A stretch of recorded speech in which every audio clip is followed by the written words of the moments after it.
The Oxo of Time. The night draped Merida in a heavy, almost oppressive stillness, broken only by the distant hum of a passing motorbike or the faint bark of a stray dog in the shadows. The rain had stopped hours ago, leaving the streets glistening under the yellowish glow of streetlights. On a quiet corner of Avenida Itzaz, an Oxo convenience store stood as a lone sentinel, its bright red and yellow sign casting a halo of artificial light onto the damp pavement. The fluorescent lights inside hummed faintly, illuminating the store's familiar rows of snacks, beverages, and everyday necessities. Arturo parked his battered motorbike in front of the store, shaking off the last drops of rain from his helmet. It was his usual night shift, a routine he had grown used to despite its monotony. Yet, tonight felt different. There was a peculiar weight in the air, an inexplicable tension that he couldn't quite place. Shrugging off the sensation, he adjusted his cap, slung his backpack over one shoulder, and pushed open the glass door. The familiar chime of the doorbell greeted him, echoing in the empty store. Inside, everything seemed as it should be. The shelves were neatly stocked, the refrigerators buzzed steadily, and the faint aroma of coffee lingered from the brewing machine near the counter. Arturo stepped behind the register, setting his bag down and preparing himself for another uneventful shift. He wiped the counter absently, his mind wandering to his plans for the weekend. But as he turned to check the inventory on the nearest shelf, something caught his attention. In the section where canned goods were neatly arranged, rows of frijoles, soups, and stews, a strange object stood out. Nestled inconspicuously among the tins was an ornate hourglass. Arturo blinked, confused. How had that gotten there? It certainly wasn't part of the store's inventory. Curious, he approached it, his eyes drawn to the intricate details on its frame. The hourglass was crafted from a dark, polished wood, etched with carvings that resembled ancient hieroglyphs. The sand inside shimmered faintly, glowing with a subtle golden hue that seemed to pulsate under the harsh fluorescent lights. Tentatively, Arturo reached out and picked it up. The hourglass was unexpectedly cold to the touch, its weight heavier than it appeared. The carvings on its surface seemed to shift as he turned it in his hands, forming patterns that eluded comprehension. As he tilted it, the sand began to flow, and the faint glow intensified. For a moment, Arturo was mesmerized by the cascading grains. But then, the store's hum faded. The lights flickered once, twice, and then plunged the entire space into darkness. "Que carajo?" Arturo muttered under his breath, his voice swallowed by the silence that enveloped him. He fumbled in his pocket for his phone, but even its screen refused to light up. The air grew thick, oppressive, as if the very atmosphere was closing in around him. The hourglass in his hand now glowed more brightly, casting eerie shadows on the shelves. Suddenly, a blinding flash of light erupted from the object, and Arturo felt his body being yanked forward as though by an invisible force. When he opened his eyes, the store was gone. Arturo found himself standing on smooth stone tiles, their surface slick with moss. Around him, towering walls adorned with intricate carvings loomed under the dim light of torches that lined the space. The air was humid and carried a faint metallic tang. He turned slowly, trying to make sense of his surroundings. He was in some kind of temple, ancient and vast. The walls were covered in symbols similar to those on the hourglass, and the faint echoes of dripping water reverberated through the space. He clutched the hourglass tightly, its glow now soft and steady, as though it were guiding him. In the center of the chamber stood a pedestal, and atop it was another hourglass, larger and more ornate than the one he held.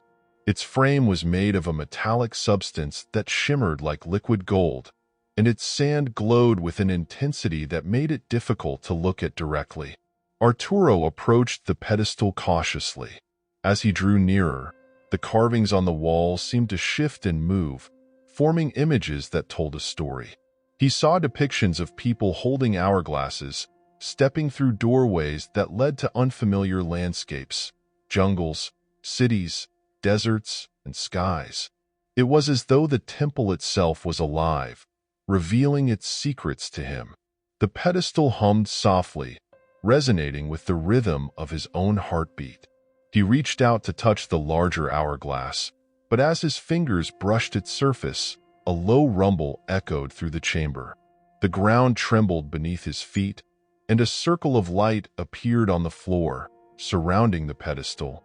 The symbols etched into the stone tiles began to glow, pulsating in sync with the hourglass's light. Then, a voice, deep, resonant, and ancient. It filled the chamber without coming from any specific direction. The flow has been disrupted. You have entered the stream. To proceed, you must restore balance. Arturo froze, his mind racing. The voice spoke in perfect Spanish, but its tone carried an otherworldly authority. ¿Qué significa esto? He whispered, though he doubted he would get a response. To his surprise, the voice answered, "Each grain of sand holds a moment. Choose wisely, traveler. The path forward is not without cost." Before Arturo could respond, the circle of light expanded, and the pedestal began to sink into the ground. A new passageway opened before him, lined with glowing symbols that beckoned him forward. The hourglass in his hand pulsed with warmth, as though urging him to follow. He hesitated for a moment, then took a deep breath and stepped into the corridor. As he moved through the passage, the symbols on the wall shifted and reconfigured themselves, forming scenes that played out like memories. He saw moments from his own life, a childhood game with his sister, a quiet evening with his parents, a heartbreak that had shaped him. Each scene faded as quickly as it appeared, leaving Arturo feeling both nostalgic and unsettled. At the end of the passage, he emerged into another chamber. This one was circular, with an enormous clockwork mechanism in its center. Gears the size of cars turned slowly, their teeth interlocking with precision. In the heart of the mechanism was another hourglass, larger and more intricate than the others he had seen. Its sand flowed upward instead of down, defying gravity. Arturo stepped closer, the weight of the hourglass in his hand growing heavier. He knew, instinctively, that this was the core of whatever force had drawn him here. The voice returned, softer this time. Restore the balance, or let the stream collapse. The choice is yours. Arturo stood frozen in front of the immense clockwork mechanism, its rhythmic ticking resonating in the cavernous chamber. The enormous hourglass at its center seemed to pull at him, its glowing sand flowing upward in defiance of gravity. Each grain shimmered like a tiny sun, illuminating the intricate gears and levers around it. He clutched the hourglass in his hand tighter, its warmth growing more intense with each passing second. The voice echoed once more, softer this time but still carrying the weight of something ancient. Every decision you make shapes the flow. To restore balance, you must give what was never meant to be. Arturo's mind raced. What did it mean? What balance? He tried to steady his breathing, but the enormity of the situation pressed down on him. The walls of the chamber seemed alive, the glowing symbols shifting and rearranging themselves. They now depicted a circle of interconnected events, a grain of sand falling, a river splitting into streams, and an empty hand reaching into nothingness. It was as if the temple itself was guiding him, urging him to act. With no clear instructions, Arturo's instinct took over. He approached the massive hourglass, its size dwarfing him as he drew closer. The gears surrounding it turned with a slow, deliberate precision, and the air grew heavier with each step. A small platform extended from the base of the mechanism, and Arturo hesitated before stepping onto it. The moment his foot touched the surface, the hourglass in his hand glowed brighter, and a beam of light shot from it, connecting to the larger hourglass. The voice returned, now more urgent. The flow has been disrupted. An imbalance exists, created by what you carry. Restore what does not belong. Arturo looked down at the hourglass in his hand. Its sand had stopped flowing, as though it were waiting for him to act. He lifted it, feeling its weight as though it carried more than just grains of sand. It carried a burden he couldn't yet understand. As he placed the smaller hourglass into a slot that had appeared at the base of the mechanism, a tremor ran through the chamber. The gears accelerated, their movements becoming erratic. Symbols on the walls flickered like dying stars, and the sand in the large hourglass began to flow faster, glowing intensely. Suddenly, the walls of the chamber dissolved into a cascade of light, and Arturo found himself standing on the streets of Merida once more. The Oxo loomed ahead, its fluorescent lights flickering as if caught in a glitch. He stumbled forward, disoriented, but the moment he reached the glass door, the entire world shifted again. Now, he was standing on a cobblestone street under a gray sky, surrounded by buildings that looked centuries old. The air smelled of rain and coal, and the distant clatter of hooves echoed through the narrow alleyways. Confused, Arturo spun around, clutching at the empty space where the hourglass had been. It was gone, yet the connection he felt to it lingered, like an invisible thread tugging at his very essence. A bell tolled in the distance, and Arturo noticed a figure standing at the end of the street. Cloaked in shadows, the figure raised a hand and pointed toward a large archway engraved with the same symbols he had seen in the temple. Without a word, Arturo knew he had to follow. As he approached the archway, the air grew colder, and the symbols on the stone began to glow faintly. Beyond the arch was not another street or alley, but a swirling vortex of light and shadow. It pulsed with an almost hypnotic rhythm, beckoning him forward. Arturo hesitated, his instincts screaming at him to turn back. But the memory of the voice, the weight of the hourglass, and the flickering symbols urged him on. Steeling himself, he stepped through the archway. The sensation was unlike anything he had ever experienced. It was as if he were falling and floating at the same time. His body stretched and compressed by forces beyond comprehension. Images flashed before his eyes. Moments from his life, fragments of memories that felt both familiar and foreign. He saw himself as a child, running through a sunlit park. He saw his parents, their faces lit with joy and sadness. And then, he saw something else, a vision of the hourglass, shattered, its sand spilling into an endless void. When the sensation subsided, Arturo found himself in another place entirely. The air was thick and humid, and the sound of running water echoed around him. He stood on the edge of a vast jungle, its canopy stretching endlessly toward a sky tinged with hues of orange and purple. In the distance, atop a hill, he saw a familiar shape. The hourglass from the temple, massive and glowing, its light piercing through the dense foliage. A sense of urgency gripped him. He knew, without understanding why, that he had to reach it. But as he began to move, the ground trembled beneath his feet. From the shadows of the jungle emerged figures clad in armor, their faces obscured by masks carved with the same symbols he had seen throughout his journey. They carried weapons that seemed to shimmer with an otherworldly energy, and their presence radiated an aura of menace.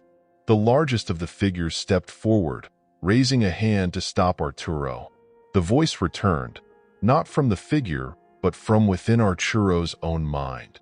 The path forward is not without its challenges.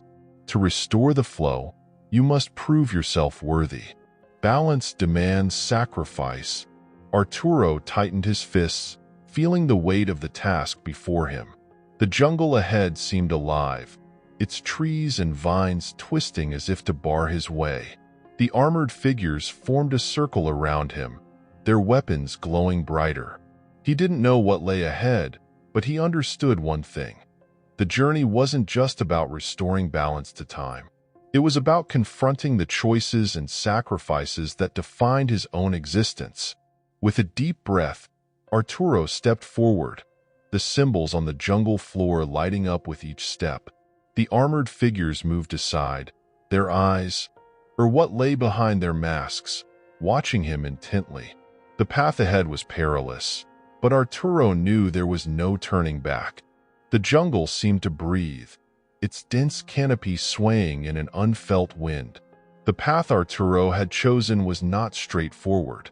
It twisted and turned, as if the terrain itself was testing his resolve. Every step felt heavier, not from fatigue, but from the oppressive presence of the glowing hourglass on the hill ahead. Its light pulsed in rhythm with his heartbeat, an unspoken reminder that time was not merely an abstract concept here. It was alive, and it was watching. Behind him, the armored figures remained at a distance, their silent gazes following his progress. They didn't pursue him, nor did they retreat, as though their sole purpose was to bear witness. Arturo didn't look back. Whatever trial lay ahead, he knew it was his alone to face. The ground underfoot grew uneven, roots and stones jutting out like jagged memories of the Earth's history. Arturo stumbled more than once, his hands scraping against bark that felt unnaturally warm, as though the trees themselves pulsed with energy. The air grew thicker, charged with an almost electric tension. He realized, with growing unease, that the hourglass on the hill was growing brighter the closer he got, and its sand was now flowing at an impossibly fast rate. A sudden sound shattered the stillness, a low, guttural growl emanating from the shadows. Arturo froze, his pulse quickening. The growl deepened, resonating through the jungle like a warning. Slowly, he turned his head toward the source of the noise. From the undergrowth emerged a creature unlike anything he had ever seen. It was massive, its body a shifting mass of shadow and light, its form constantly changing as though it couldn't decide what it was. Its eyes burned with the same golden glow as the hourglass, and when it opened its maw to growl again, the air itself seemed to tremble. The creature lunged. Arturo barely had time to react. He dived to the side, rolling across the ground as the beast's claws raked through the space where he had been standing. Scrambling to his feet, he looked around desperately for anything he could use as a weapon. The jungle offered no aid, its branches too high, its stones too small. The hourglass on the hill pulsed brighter, almost blinding now, as though urging him to move forward. The beast circled him, its eyes locked on his every movement. Arturo realized that it wasn't attacking out of hunger or rage. It was guarding something. The hourglass wasn't just a destination. It was a key, and this creature was the lock. Prove yourself worthy, the voice from before echoed in his mind. Arturo clenched his fists, his breathing ragged. He couldn't run. The beast was too fast, and he couldn't fight it. He was unarmed. But maybe he didn't need to. The thought came unbidden, a spark of clarity amid the chaos. The beast was connected to the hourglass, and the hourglass was tied to him. Perhaps the answer wasn't in overcoming the creature, but in understanding it. He took a deep breath and stepped forward, his hands raised in a gesture of peace. The beast growled again, its glowing eyes narrowing, but it didn't attack. Arturo kept walking, his heart pounding in his chest. The creature snarled, its form flickering like a candle about to be extinguished, but it remained rooted to its spot. Estoy aquí para restaurar el equilibrio, Arturo said aloud, though he wasn't sure who or what he was addressing. No para destruirlo. The creature tilted its head, its growl subsiding into a low rumble. Its eyes bore into his, and Arturo felt as though it were searching his soul, weighing his intentions. Slowly, the beast lowered its massive body to the ground, its shadowy form solidifying into something more tangible. It let out a final huff of breath, then stepped aside, clearing the path to the hill. Arturo exhaled shakily, his legs trembling as he moved past the creature. It didn't follow him, but he could feel its presence lingering, like a shadow cast over his every step. The final ascent to the hill was grueling. The ground grew steeper, and the light from the hourglass was now almost unbearable. Arturo shielded his eyes as he approached the glowing artifact, its frame larger and more intricate than he had imagined. The symbols etched into its surface seemed to writhe and shift, forming patterns that defied logic.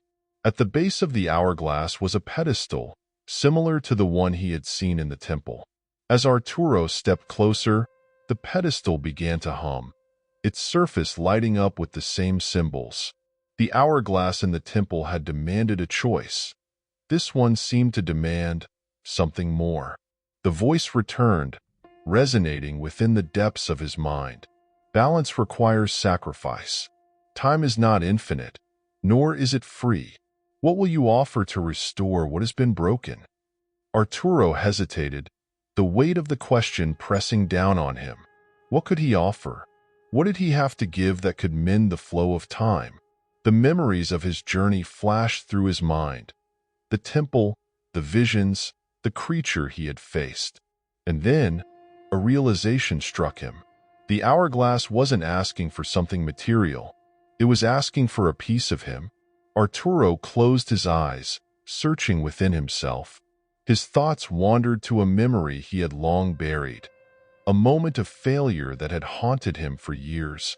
A decision he had made, or failed to make, that had altered the course of his life. He had clung to that memory, nursing it like a wound, letting it define him. But now, he understood. That memory, that burden, was what he needed to let go. He placed his hands on the pedestal, and the symbols flared to life. The hourglass above him pulsed, and the sand inside began to slow. Arturo felt a pull, as though the memory were being drawn from his very being.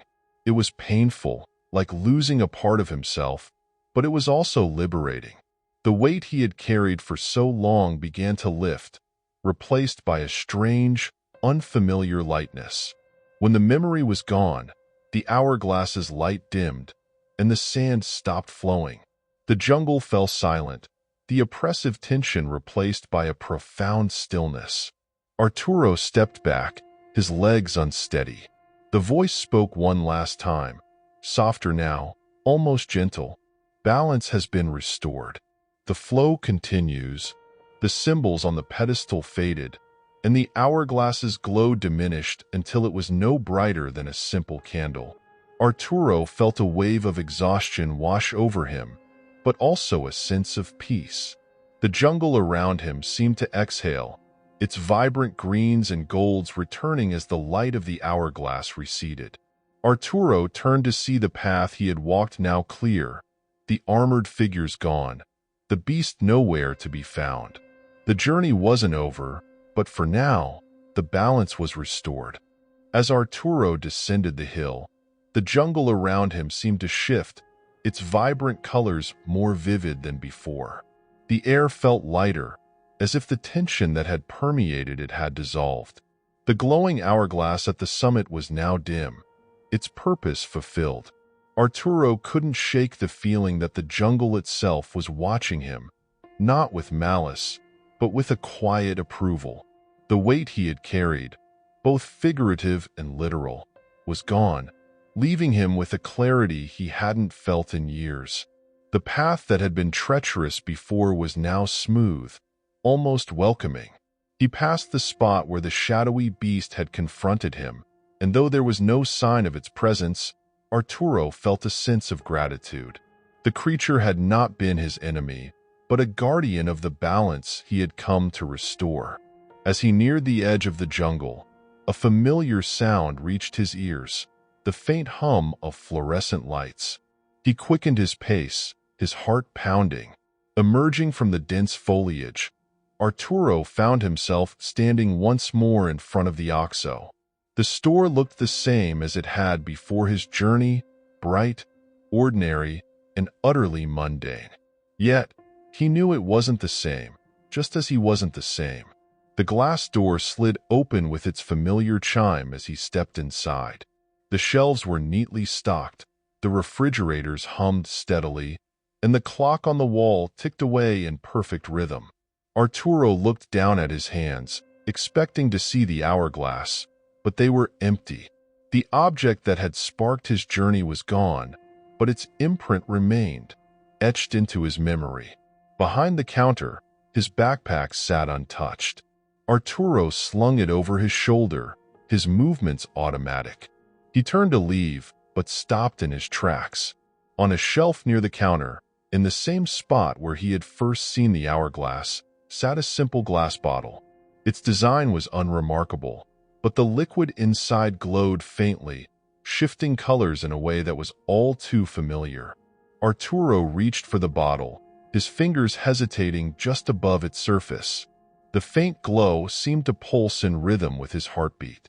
A quiet voice in the back of his mind urged him to leave it, to walk away and let the balance he had restored remain undisturbed.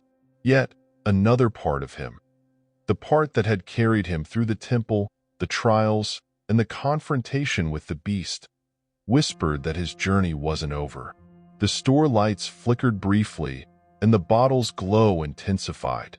Arturo clenched his fist and pulled his hand back. He knew now that some choices weren't his to make. Not yet. Whatever the bottle represented, it was for another time, another purpose. He turned and left the store, the glass door sliding shut behind him. The early morning sun had begun to rise, casting a warm glow over Merida's quiet streets. Arturo climbed onto his motorbike, the engine sputtering to life, and rode off. He didn't know where he was going, but for the first time in a long while, he felt at peace. Weeks passed, and life in Merida returned to normal, or as normal as it could be for Arturo. He resumed his nightly shifts at the OXXO, but he noticed things he hadn't before. The subtle hum of the refrigerators, the flicker of the fluorescent lights, the way the shelves seemed to rearrange themselves without explanation. The store, he realized, was more than it appeared. It was a nexus, a point of connection between the ordinary and the extraordinary. One night, as Arturo restocked the snack aisle, he heard the familiar chime of the glass door opening. He turned to greet the customer, but the store was empty. On the counter, where nothing had been moments before, lay a single item. A bronze medallion engraved with the same symbols he had seen in the temple. Arturo picked it up, feeling the now familiar chill of the unknown coursing through him. The medallion's surface shimmered faintly, and as he held it, the lights in the store dimmed. He understood instantly that this was another call, another journey waiting to unfold. The balance of time was never permanent, and its guardians were always needed. As Arturo placed the medallion in his pocket, the store returned to its usual hum. He stood behind the counter, staring at the rows of ordinary items that now seemed to hold infinite possibilities. The OXXO was his anchor, his starting point, but it was also a gateway to something much greater. The night stretched on, quiet and still, but Arturo no longer feared the unknown. He had stepped into the flow of time, and though he didn't know what lay ahead, he was ready to face it. Somewhere in the distance, a clock chimed, marking the hour, and for the first time, Arturo felt truly alive.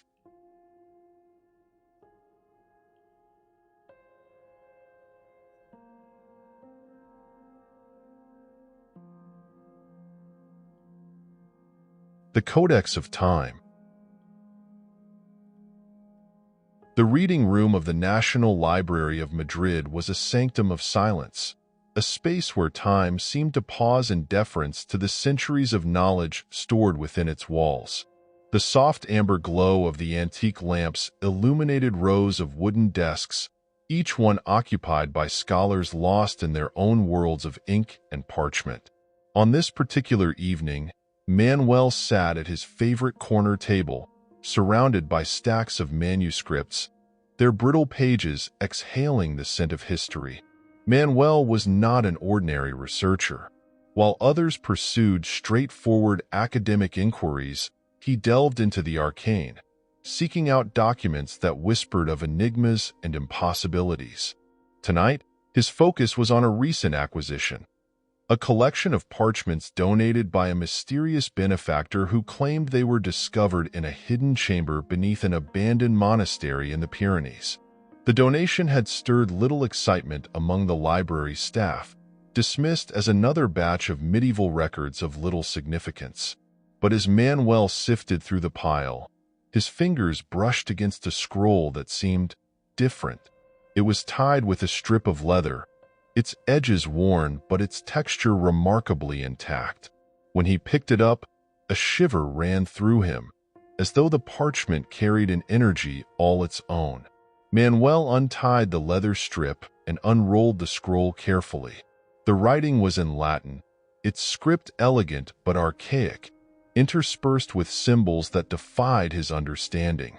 At first glance, it appeared to be an astronomical chart, but the arrangement of celestial bodies was unfamiliar, almost alien. In the lower corner of the parchment, a circular diagram caught his attention. It depicted an intricate design of concentric rings, each adorned with symbols and connected by lines that resembled the spokes of a wheel. At the center of the diagram was a tiny engraving of an hourglass, its sand captured mid-flow. Beneath it, in delicate script, was an inscription: Contempori viam apparet, ipsi viam fiat. Manuel translated it instinctively. He who opens the path of time shall become the path itself. The words sent a chill down his spine, but he couldn't look away. He reached for his notebook and began transcribing the text, his pen scratching against the paper. Yet, as he wrote, a strange sensation overtook him. The room grew colder, and the steady hum of the library seemed to fade. He paused, glancing around, but nothing appeared out of place. Shaking off the unease, he returned to his work. Minutes later, a faint humming sound interrupted his focus. It was soft at first, almost imperceptible, but it grew steadily louder. The scroll in his hands began to emit a faint glow, its symbols shifting as though alive. Manuel leaned back in his chair, his pulse quickening. The air around him felt heavy, charged with an energy he couldn't explain. Before he could react, the glow intensified, enveloping the scroll and spreading outward like liquid light. The other manuscripts on his desk were swept away as the light expanded, creating a swirling vortex in the center of the table. Manuel tried to push back, but his chair wouldn't budge. The pull of the vortex was irresistible. The world tilted. The bookshelves blurred into streaks of light, and the solid floor beneath him dissolved into an endless expanse of white. Manuel felt his body being lifted, weightless, as though he were floating through a void. He closed his eyes against the brightness, his hands clutching the scroll tightly. When he opened them again, he was no longer in the library. Manuel found himself standing in a vast desert, the ground beneath his feet made of golden sand that sparkled like crushed gemstones. Above him, the sky was a deep, infinite blue, devoid of clouds but filled with massive hourglasses that floated silently, their sands flowing in every direction. In the distance, a structure loomed, a tower that seemed to be made of glass or crystal, reflecting the light of the hourglasses above. Its surface was etched with the same symbols Manuel had seen on the scroll, and its base was surrounded by a swirling mist that glowed faintly. The tower seemed impossibly far, yet Manuel felt an inexplicable pull toward it. The scroll in his hands was no longer glowing, but its symbols had rearranged themselves. They now formed an arrow, pointing toward the tower. Manuel hesitated. He didn't understand how he had arrived in this place, much less what he was meant to do. But the pull of the tower was undeniable. As he began to walk, the sand shifted under his feet, warm and strangely alive. Each step seemed to echo in the vast silence, as though the desert itself were aware of his presence. The hourglasses above cast long, shifting shadows across the dunes, their sands flowing faster as he moved. Manuel's mind raced with questions. Was this a vision? A dream? Or had the scroll truly transported him to another realm? The symbols, the glowing light, the vortex, all of it defied logic, yet it felt real, more real than anything he had ever experienced. When he finally reached the base of the tower, he was struck by its size. It was far taller than it had seemed from a distance, its surface so smooth and flawless that it appeared almost liquid. A single door was set into its base, carved with the symbol of the hourglass. As Manuel reached out to touch it, the scroll in his hand began to hum once more, its symbols glowing faintly. The door opened. Inside, the tower was both vast and intimate, a paradox of space and scale. Gears and mechanisms filled the air, turning with a precision that defied comprehension. Hourglasses of every size floated in the space, their sands flowing in perfect synchronization. In the center of the room was a pedestal, and atop it rested another hourglass, larger and more intricate than any Manuel had seen. The voice came from nowhere and everywhere at once. Deep, resonant, and ancient, it spoke in Latin. Custos temporis, iterum advenisti. Est tempus eligere. Manuel's breath caught. Keeper of time, you have come again. It is time to choose. The words were not a request. They were a command. The voice lingered in the air, deep and resonant, as though the tower itself was speaking. Manuel's hands tightened around the scroll, its warmth pulsing in rhythm with the faint ticking that seemed to come from everywhere and nowhere. The massive hourglass at the center of the chamber drew his gaze, its sands glowing with a brilliance that illuminated the intricate mechanisms surrounding it. He took a tentative step forward, the sound of his footsteps swallowed by the vast silence. The voice returned, softer but no less commanding. The flow of time is fractured. The balance must be restored. Step forward, keeper, and accept your purpose. Manuel hesitated. He didn't understand what was being asked of him. Keeper? Balance? He was an archivist, a researcher of ancient texts, not some guardian of time. Yet, the scroll in his hand seemed to vibrate in agreement with the voice, urging him forward. As he approached the pedestal, the symbols on the scroll began to glow, shifting and rearranging themselves into a pattern Manuel didn't recognize. The hourglass atop the pedestal was unlike anything he had seen before. Its frame was made of a dark, metallic material that seemed to drink in the light, while the sand inside shimmered like liquid starlight. It pulsed faintly, as if alive, and with each pulse, Manuel felt a pull deep in his chest. The pedestal began to hum, its surface lighting up with the same symbols that adorned the scroll. A circular indentation in the center seemed designed to hold the scroll, and as Manuel lowered it into place, the entire chamber shuddered. The gears above and around him sprang to life, their movements precise yet chaotic, as though they were recalibrating themselves. The voice spoke again, louder this time. To restore balance, you must choose. Each path has its cost, each moment its sacrifice.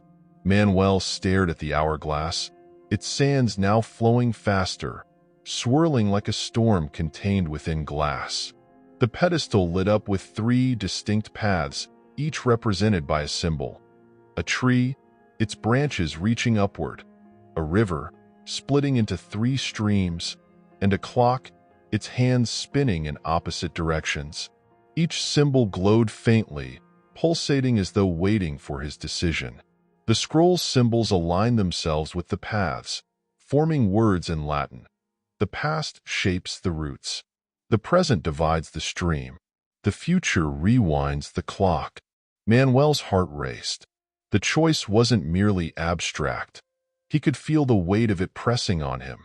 Each path represented a fragment of time, a moment that would be altered forever. But he had no idea what those moments were or what consequences his decision would bring. The pedestal pulsed, urging him to act. Manuel hesitated, his mind racing. What if he chose wrong? What if the balance he was meant to restore was shattered further by his actions? He closed his eyes, trying to steady his breathing. The memories of his journey flashed through his mind. The scroll in the library, the vortex, the desert, the glowing tower. Each step had brought him closer to this moment.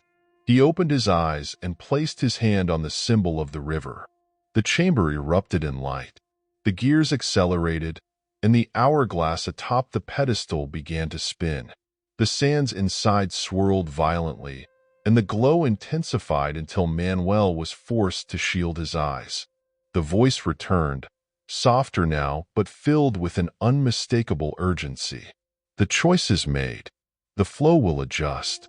Prepare yourself, keeper, for what is lost cannot be regained. The light engulfed Manuel, and the world shifted once more. He felt himself being pulled through the fabric of time, a sensation both exhilarating and terrifying. When the light faded, he found himself standing in a village. The air was crisp and cool, and the sound of a river echoed nearby.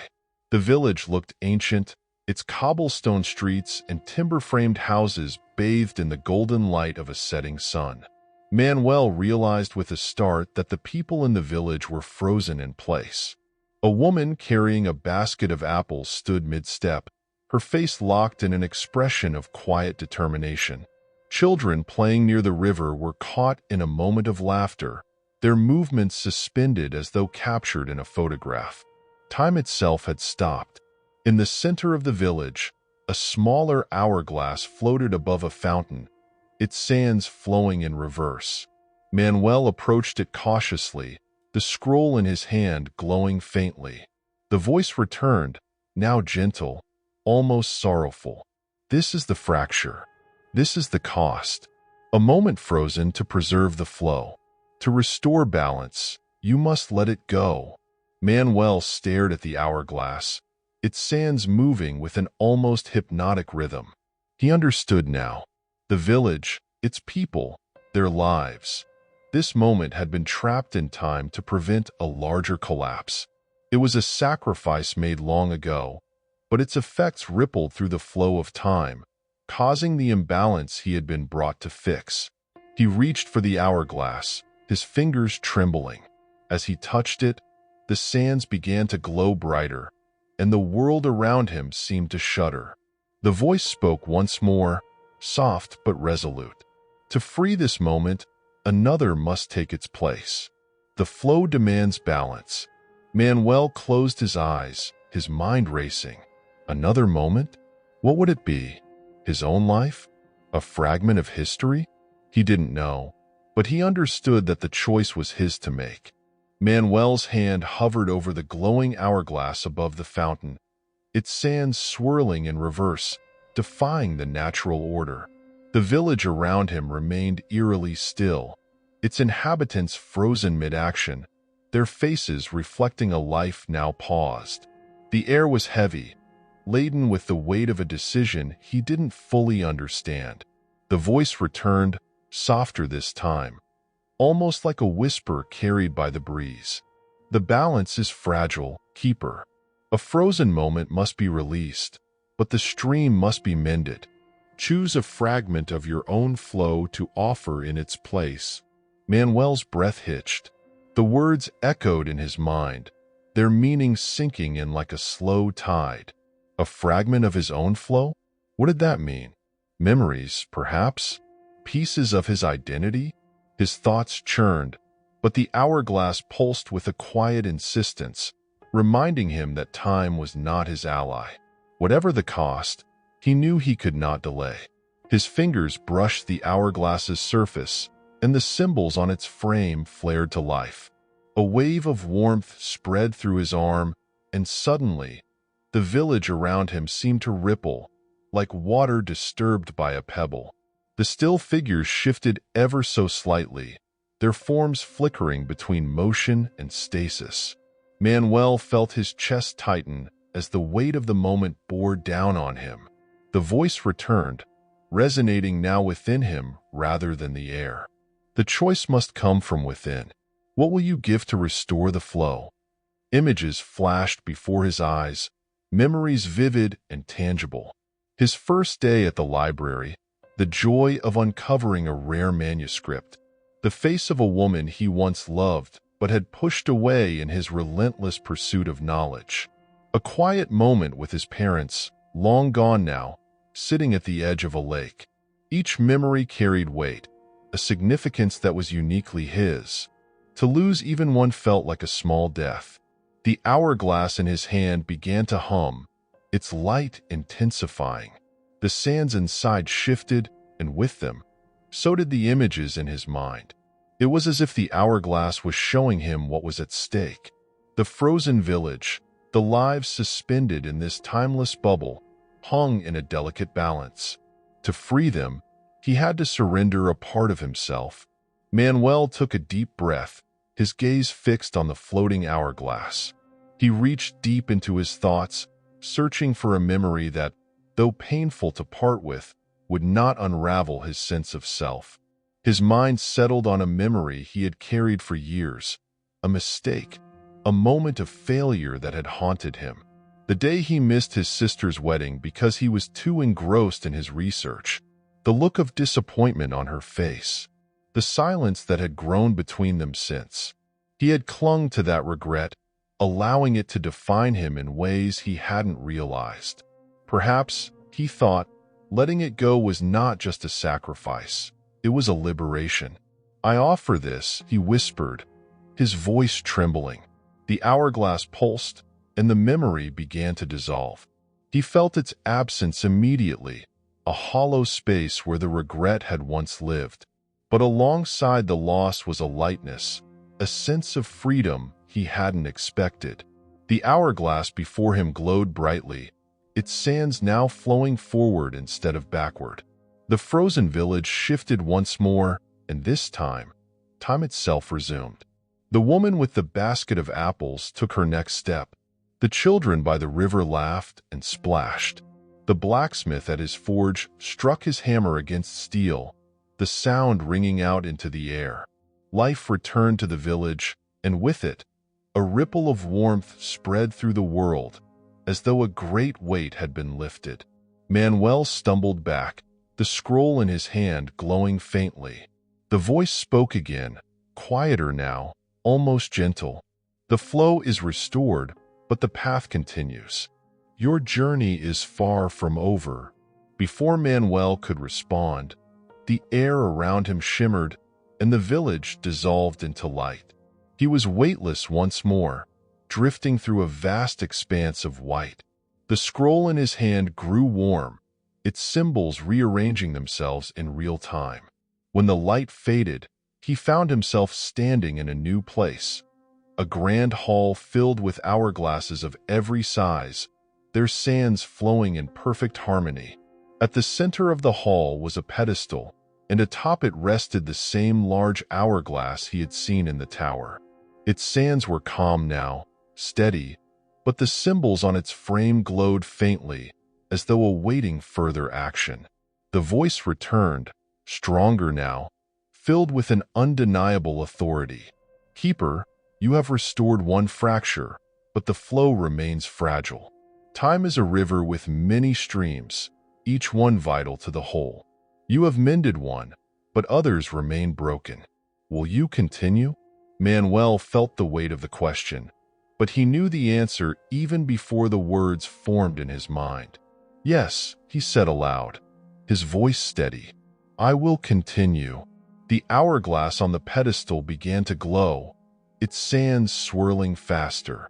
The scroll in his hand pulsed in rhythm, and Manuel felt the pull of the flow once more. The hall around him blurred, and the sensation of falling returned. As the world shifted, Manuel braced himself. He didn't know where the flow would take him next, but he understood his purpose now. He was the keeper of time, and the flow depended on him. Manuel felt the familiar pull as the world reassembled around him. The falling sensation faded, and he found himself standing on the edge of a vast expanse unlike anything he had seen before. It was a city, but not of any era he recognized. Towers of glass and metal spiraled impossibly high, reflecting a sky that shifted colors like an oil slick. Between the buildings, bridges of light stretched and twisted, carrying figures that moved too quickly to be human. The air was filled with a low hum, a resonance that seemed to come from the very fabric of the city itself. Manuel realized this was no ordinary place. It was the convergence of times, past, present, and future overlapping in perfect chaos. He could see fragments of history playing out in the reflections of the buildings. Soldiers marching through muddy trenches, children laughing in cobblestone streets, and spacecraft slicing through the void of a distant galaxy. He clutched the scroll tightly. It glowed faintly, its symbols rearranging themselves once again. The voice returned, resonating through the air, firm and unyielding. The flow nears its center. The keeper must restore the final thread. Balance depends on this moment. Manuel scanned the city, searching for a sign. The scroll pulsed in his hand, its warmth guiding him toward a massive structure at the city's core. It was unlike the others, darker, more ancient, yet pulsing with the same vibrant energy as the tower he had encountered before.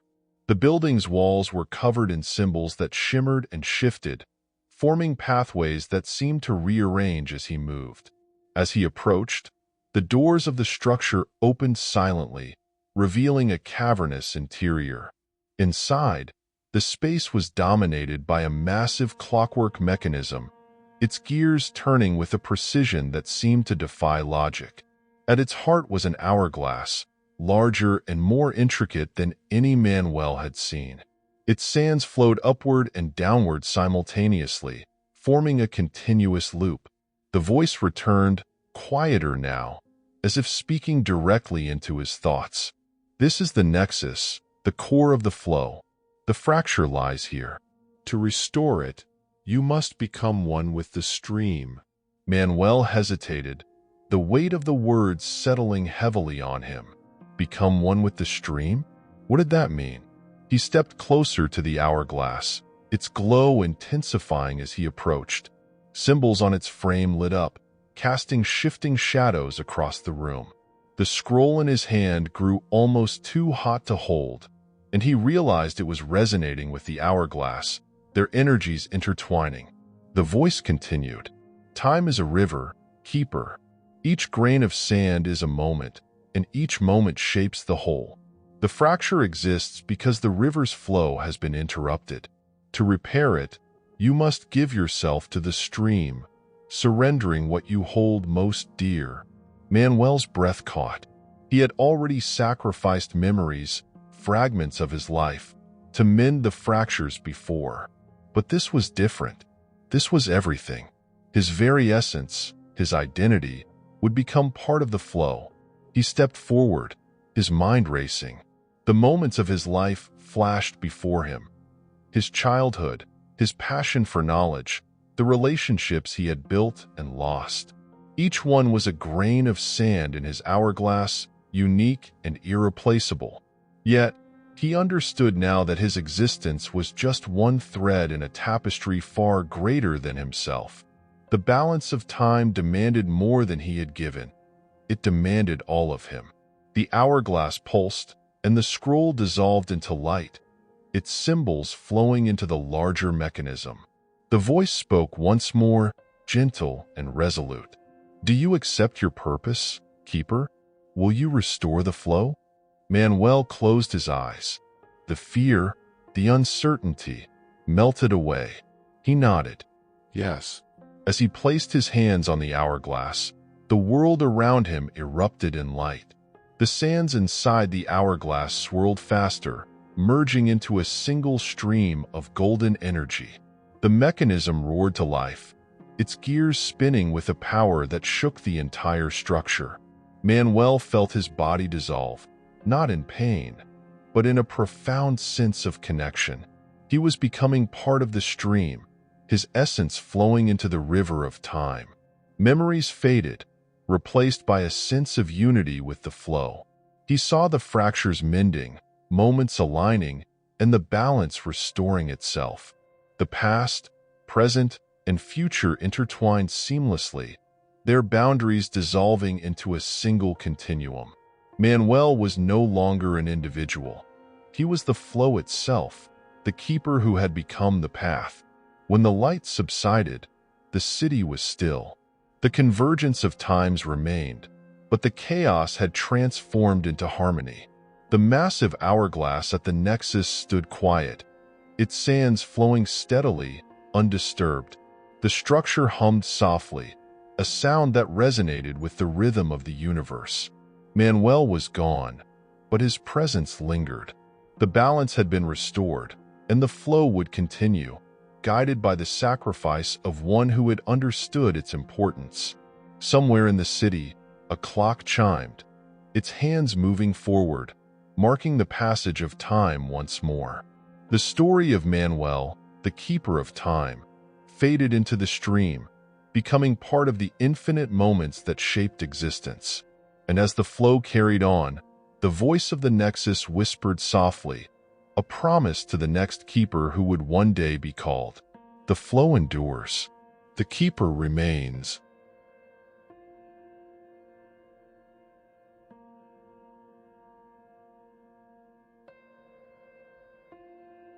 The Red Baron.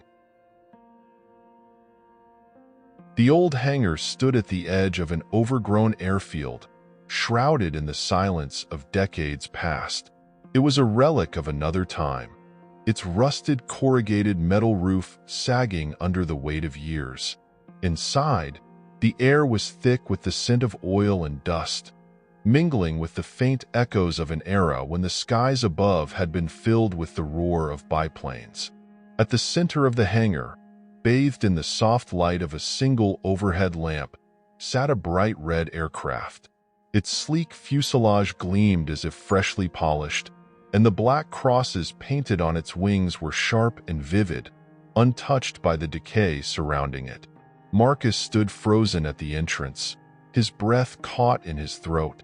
He had heard the rumors, a biplane matching the description of the legendary Red Baron's aircraft, hidden away in an abandoned airfield outside Berlin. Most dismissed the story as the ramblings of aviation enthusiasts chasing ghosts, but Marcus, an aeronautical engineer with a fascination for historical enigmas, couldn't resist investigating. Now, as he gazed at the plane, he realized the rumors had barely scratched the surface of the truth. The plane was immaculate, a perfect replica, or so he thought. As he approached, his trained eye caught details that defied explanation. The design was consistent with early 20th century aviation, yet there were subtle anomalies. Materials that looked too advanced for the era, instruments in the cockpit that bore no resemblance to anything he'd seen in historical records. His fingers brushed the smooth surface of the fuselage, and a jolt of static electricity made him pull back. Marcus peered into the cockpit, where an array of dials and switches lay dormant. Among them, a single gauge stood out. It was a clock, but its hands moved in reverse, ticking backward with a rhythm that felt disturbingly deliberate. Below the clock, an inscription was etched into the metal panel. Die Zeit ist dein Himmel. Time is your sky. His curiosity overwhelmed his caution. Marcus climbed into the cockpit, his movements slow and deliberate. The seat was surprisingly comfortable, and the controls fit his hands as though the plane had been designed for him. The backward-ticking clock emitted a faint hum, growing louder as he adjusted the throttle. Suddenly, the engine roared to life, filling the hangar with a deafening sound that made Marcus' heart race. The plane began to move, its wheels grinding against the cracked concrete of the hangar floor. Marcus gripped the controls tightly, but the aircraft seemed to operate on its own, rolling forward and out into the night.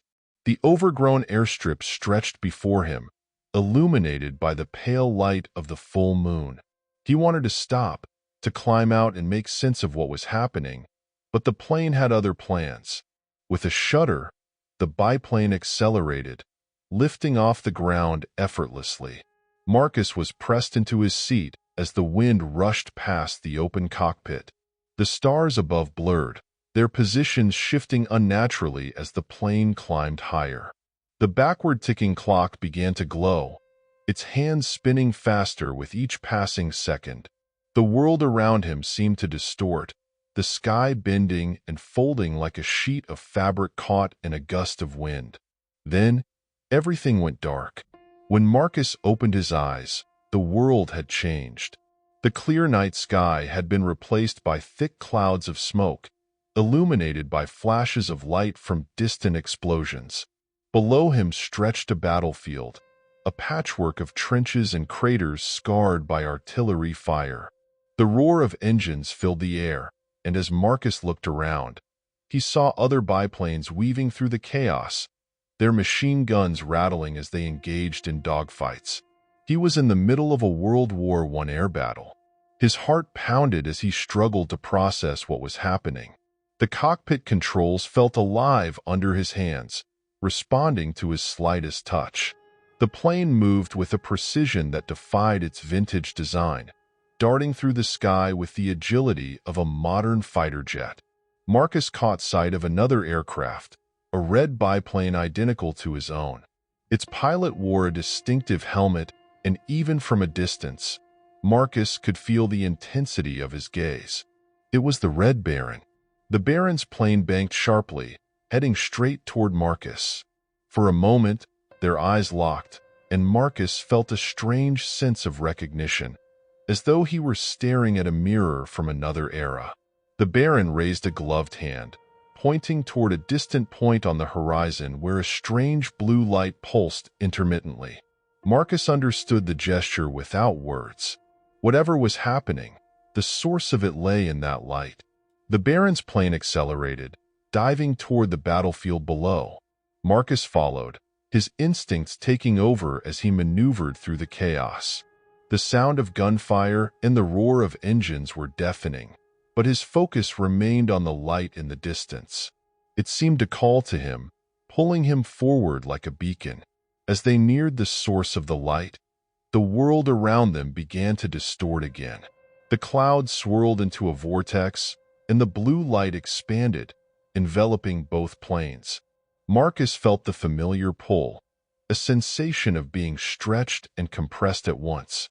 The battlefield, the planes, the sky, all of it dissolved into a blinding glow.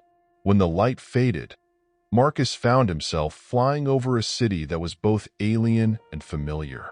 Its skyline was a blend of eras. Medieval towers stood alongside Art Deco skyscrapers, and futuristic spires reached for the clouds. The streets below were filled with people dressed in clothing from every period of history, moving together in a surreal harmony. The Red Baron's plane flew alongside his, its pilot gesturing toward the heart of the city, where a massive structure loomed. It was a clock tower, its face adorned with intricate gears and glowing symbols. Marcus knew, instinctively, that this was their destination. The planes descended, landing smoothly on a platform that extended from the base of the tower. As Marcus climbed out of the cockpit, the Baron approached him, his presence commanding and enigmatic. He removed his helmet, revealing a face that seemed untouched by time. Without a word, he gestured for Marcus to follow him into the clock tower. The air inside was thick with the hum of machinery, and the walls were covered in glowing runes that pulsed like a heartbeat. The interior of the clock tower was a cathedral of time, its vast space filled with an intricate network of gears, cogs, and levers that extended far beyond what seemed possible.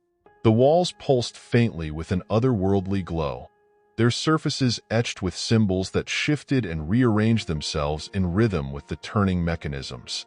Marcus followed the Red Baron through the labyrinthine structure, his footsteps muffled by the hum of the tower's machinery. The Baron moved with purpose, his gloved hands occasionally brushing against the walls as if searching for something unseen. Marcus watched him, still grappling with the surreal nature of his circumstances. He had stepped into a plane expecting a relic of history, and now he was in a place that defied the very fabric of reality. The clock tower wasn't just a structure. It was alive, a nexus of time itself. At the heart of the tower, they reached a central chamber where an immense clock face dominated the far wall. Its hands moved in erratic patterns, spinning backward and forward, defying any logical sequence. In front of the clock, suspended in midair, was a glowing orb, its surface swirling with images of moments frozen in time. Marcus could see snippets of history within the orb. Scenes from World War I, the construction of the pyramids, astronauts walking on the moon, all shifting and overlapping as though they were happening simultaneously. The Red Baron stopped in front of the orb and turned to face Marcus. For the first time, he spoke, his voice calm but filled with authority. "The flow of time is broken," he said in perfect German, though Marcus understood every word as if it were his native tongue. "This tower was built to guard the flow, but something has disrupted it." Marcus stepped closer, his gaze drawn to the orb. "What caused it?" he asked, his voice unsteady. The Baron gestured toward the glowing orb. "A fracture in the stream. Moments are bleeding into one another, and the balance is unraveling. If it is not restored, the flow will collapse, and with it, all of history." Marcus felt the weight of the Baron's words. The orb's swirling images reflected in his eyes as he struggled to comprehend the scale of what he was being told. "What am I supposed to do?" he asked, his voice barely above a whisper.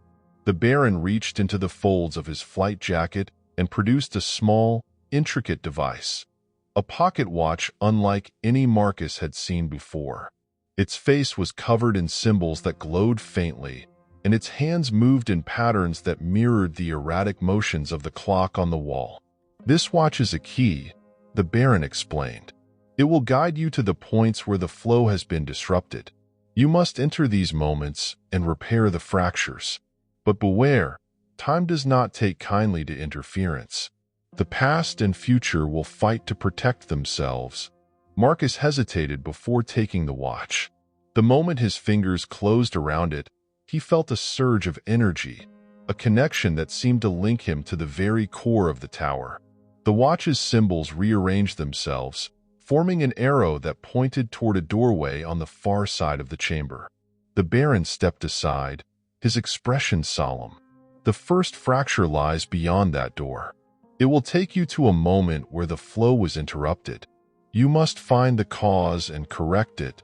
Marcus nodded, though his mind was racing with questions. How could he possibly fix something as abstract as a fracture in time? What dangers awaited him on the other side of the door? But there was no turning back now. The weight of the watch in his hand was a constant reminder of the responsibility he had been given. He stepped through the doorway, the air around him shimmering like heat waves on a desert horizon. The hum of the tower faded, replaced by a deafening silence.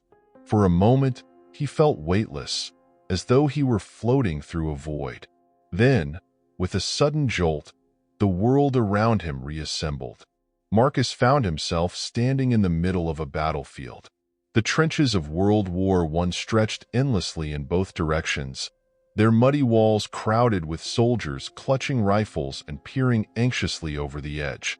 The air was thick with smoke and the acrid smell of gunpowder.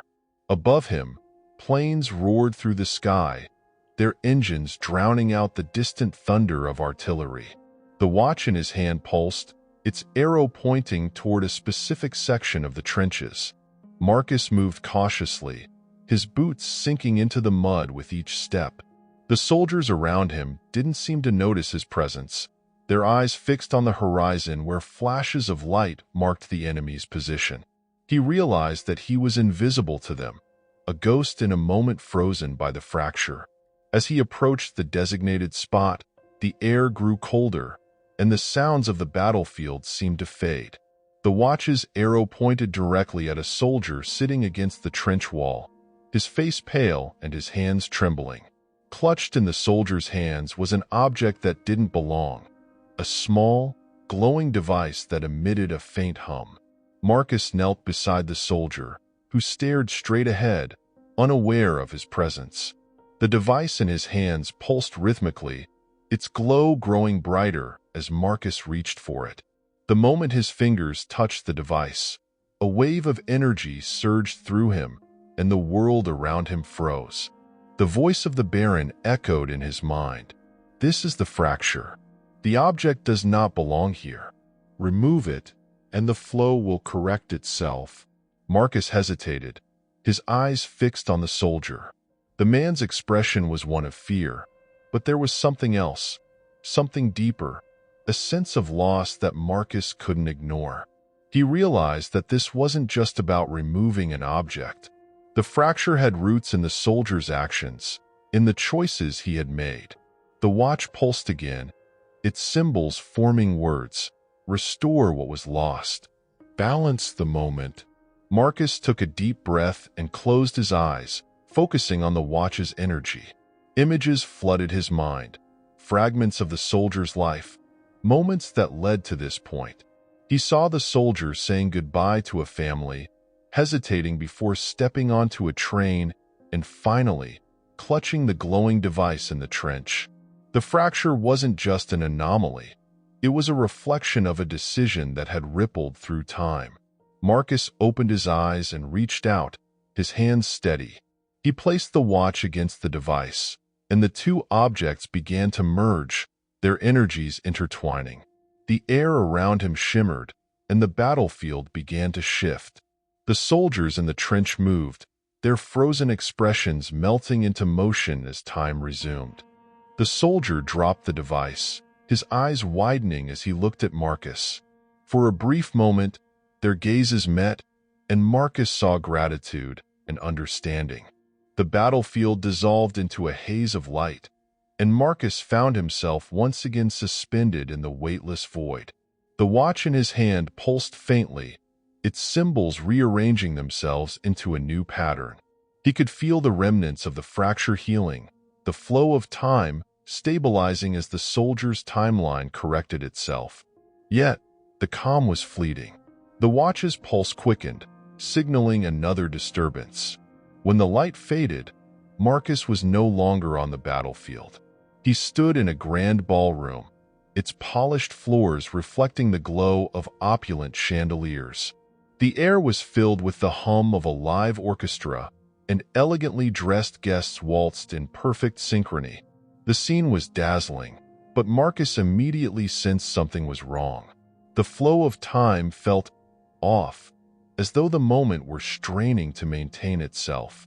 The watch pointed toward the far end of the room, where a large gilded mirror hung on the wall. Its surface shimmered unnaturally, distorting the reflections of those who passed by. Marcus moved cautiously, weaving through the oblivious dancers, their faces serene and detached. As he approached the mirror, the watch's glow intensified. The symbols rearranged themselves into a word: anchor. Marcus stared at the mirror, his own reflection fragmented and rippling like water. He reached out, and the moment his fingers touched the glass, the entire ballroom froze. The voice of the Red Baron echoed in his mind. "You have found the anchor. This moment holds more than it should. Release it, and the flow will return to balance."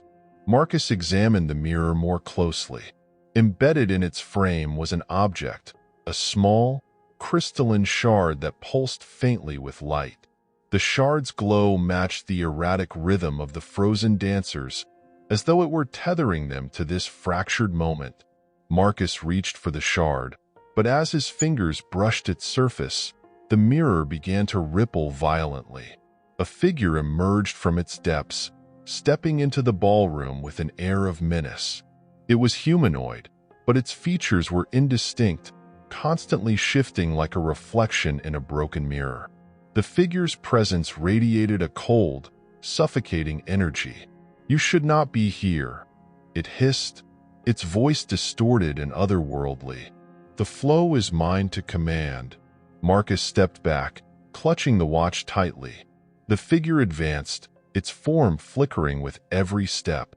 Marcus felt the weight of its presence pressing down on him, a force that seemed to distort the very air around him. He glanced at the watch, which now displayed a single word: confront. Steeling himself, Marcus stood his ground. "You're the cause of this fracture," he said, his voice firm despite the fear coursing through him. "I'm here to restore the balance." The figure laughed, a sound that echoed unnaturally in the frozen ballroom. "Balance is an illusion," it said, raising an amorphous hand. "Time bends to those who seize it." With a sudden motion, the figure lunged at Marcus. He barely had time to react, diving to the side as the figure's hand struck the spot where he had been standing. The floor cracked under the impact, the sound reverberating through the silent room. Marcus scrambled to his feet, his mind racing. The watch glowed brighter, its symbols rearranging to form a pattern that pulsed rhythmically. The figure lunged again, but this time, Marcus raised the watch. A beam of light shot from its surface, striking the figure and halting its advance. The light enveloped the figure, freezing it in place as it writhed and twisted. Marcus stepped forward, the watch guiding him. The light from the watch grew stronger, and the figure began to dissolve, its form breaking apart like shards of glass. When the figure was gone, the ballroom shuddered. The dancers moved briefly, their frozen expressions flickering with life before returning to stillness. Marcus turned his attention back to the mirror. The shard embedded in its frame pulsed weakly, its glow fading as the fracture began to heal. He reached for the shard and carefully removed it. The moment he did, the mirror's surface returned to normal, reflecting the room as it should have been. The watch vibrated in his hand, its symbols rearranging once more. The ballroom brightened, the flow of time resuming as the guests returned to their waltz, oblivious to the disruption. Marcus felt a wave of relief, but it was short-lived. The watch pulsed again, its arrow pointing toward the ballroom's exit. Another fracture awaited him. He stepped through the exit, finding himself in the familiar void once more.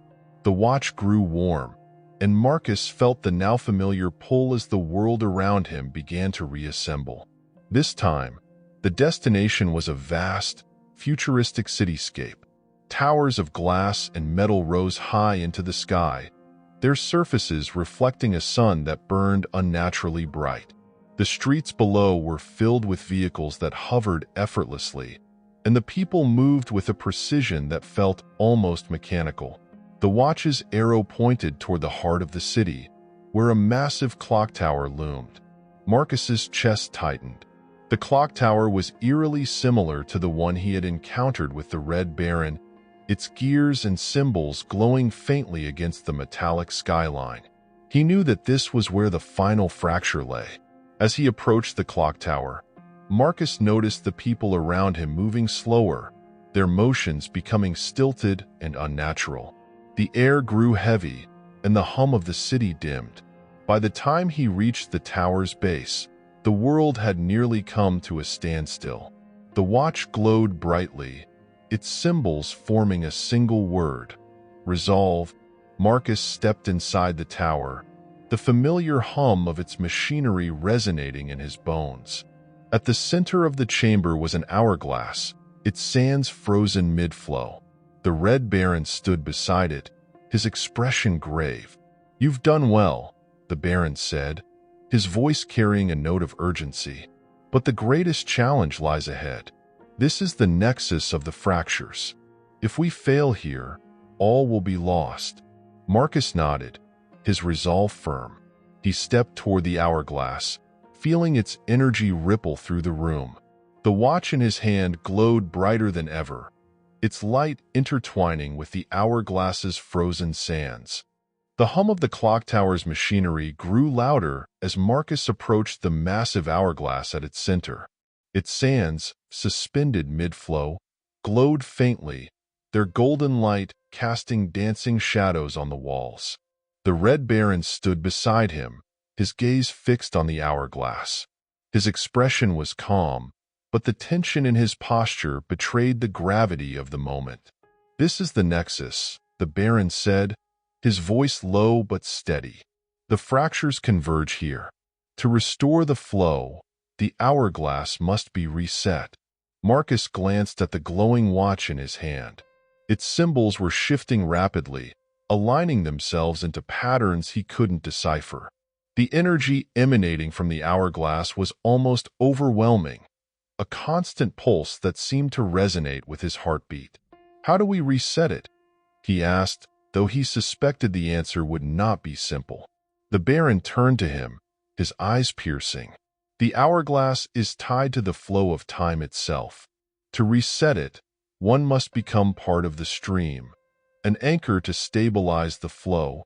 He paused, his expression softening. "It will require a sacrifice." The weight of the Baron's words sank in immediately. Marcus had already faced unimaginable challenges, but this was different. The watch in his hand pulsed with increasing urgency, as though urging him to act. He looked at the hourglass, its sands trembling faintly, and understood that time was running out. "What happens if I don't do it?" Marcus asked, though he already knew the answer. "The flow will collapse," the Baron replied. "Moments will unravel, and time will cease to exist as we know it. The past, present, and future will dissolve into chaos." Marcus took a deep breath, his mind racing. He had come this far, facing the fractures, repairing what was broken, and confronting the shadowy forces that sought to disrupt the flow. Every step had brought him closer to this moment, and now he stood on the precipice of a decision that would define everything. The Baron stepped forward, his hand resting on Marcus's shoulder. "You were chosen for a reason," he said. "The flow called to you because it saw in you the strength to do what is necessary. But the choice is yours." Marcus stared at the hourglass, the shimmering sands reflecting the countless moments of history contained within. He thought of the soldier in the trench, the dancers in the ballroom, and the countless lives tied to the flow. He thought of his own journey, the sacrifices he had made, and the connections he had felt to the fractured moments he had repaired. "I'll do it," he said finally, his voice firm. "What do I need to do?" The Baron nodded solemnly. "Place the watch on the hourglass. It will guide the flow through you. But once it begins, there's no turning back. You will become part of the stream, a guardian of time, forever tied to its flow." Marcus stepped toward the hourglass, the watch in his hand glowing brightly. He hesitated for only a moment before pressing the watch against the hourglass's surface. The reaction was immediate. The sands began to flow once more, their golden light intensifying as the clock tower trembled. The gears and mechanisms roared to life, their movements accelerating until they were a blur of motion. The energy from the hourglass surged through Marcus, enveloping him in a radiant light. He felt his body dissolve, not in pain, but in a profound sense of connection. His thoughts merged with the flow, and for a moment, he saw everything. The entirety of time laid out before him like a vast tapestry. Every moment, every choice, every fracture he had repaired was part of a larger pattern, and he was now woven into its fabric. The light began to fade, and the clock tower grew still. The hourglass stood quiet, its sands flowing steadily, undisturbed. The Red Baron stood alone in the chamber, his gaze fixed on the hourglass. A faint smile crossed his face, a mixture of sadness and pride. Marcus was gone, but his presence lingered. The flow of time had been restored, and the fractures mended. The watch, now dormant, rested at the base of the hourglass, its purpose fulfilled. The Baron turned and walked toward the tower's exit. As he stepped into the sunlight, the city beyond was alive with motion, its people moving freely once more. The fractured moments had been healed, and time flowed as it should. In the heart of the clock tower, the hourglass glowed softly, its sands a testament to the countless lives it contained. And though Marcus had become one with the flow, his legacy endured. Somewhere, in the infinite stream of time, his essence guided the balance, a silent guardian of the moments that shaped existence. And as the world turned, the flow continued, carrying with it the echoes of those who had answered its call.